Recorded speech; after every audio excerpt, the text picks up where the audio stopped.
Hello, hello. Okay, so let's get right into it. This is actually going to be part one of a three-part lesson. So the first part is we're going to look at the first three strategies. The second part, we're going to look at the next three strategies. And the last part, the last recording is we're going to be looking at a science passage and actually applying what we saw from the strategies. Okay, so let's start. So here are the first three strategies. So first of all, you're going to summarize the information. Okay, so this means that science passages often are about plants, animals. It could be a natural phenomenon or other scientific or another scientific concept. Remember that first little blurb that we read before we read the passage, and this is where we get our information from. To know what we're going to be reading about, where it's from, the source, and if there's a year, it'll tell us what year this text was written. Oops. Okay, so here's some helpful strategies to keep in mind while you're summarizing the information. So as you read, you need to keep in mind the what, the how, and the why. Okay, so first we need to identify the what, okay, or who is being studied.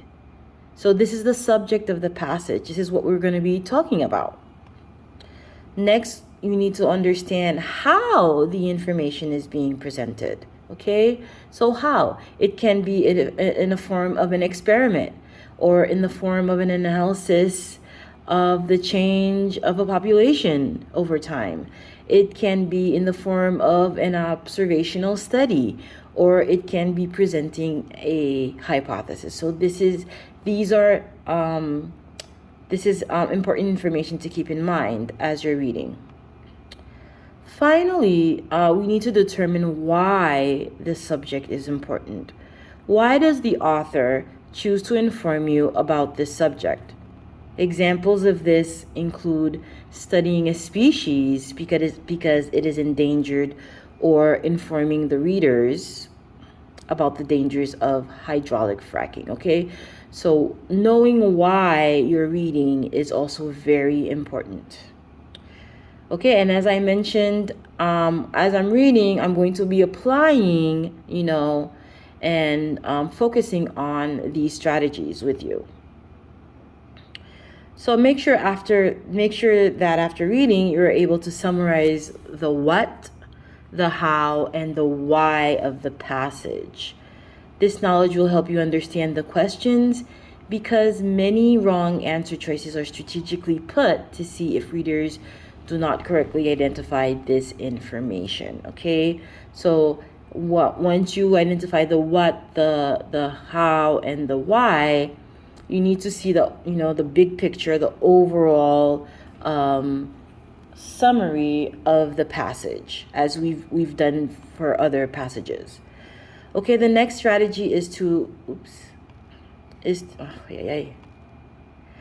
actively read. The SAT reading science passages are very information heavy. It's a lot of information that's being thrown at you. So they contain a lot of terms, a lot of facts and figures. This is where passage mapping, that we've done, and taking notes comes in handy, especially for science passages. Okay, try to be strategic with your note taking. So you're gonna leave circles for important terms, or you can underline for conclusions or principles, and use boxes for the most important information, such as hypotheses or the overall purpose of the passage. You don't really need to go use these exactly per se, but as long as you're marking up your your passage as you're reading. Okay, you can underline for for what's important for you, or you can circle the terms. Okay, so whatever is comfortable for you.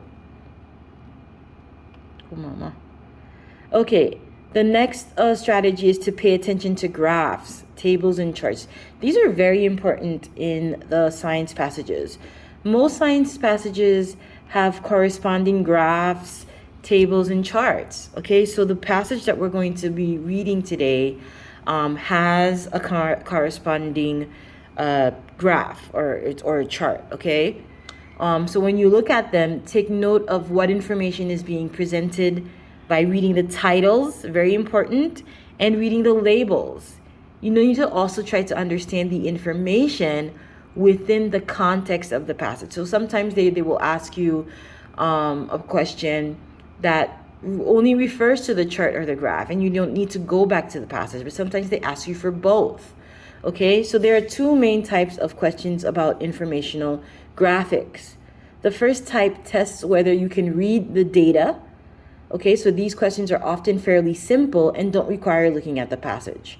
The second type of question asks about how the data relates to the passage. It's important to be careful with these graphs and charts because they do not always directly correspond to the passage, okay? So you need to pay attention to whether the information presented in the data supports or disputes or is irrelevant to the information to the passage. Very important. Okay, so I'm going to stop here for the first part, and then I'm going to go ahead to the second part of the strategies for you.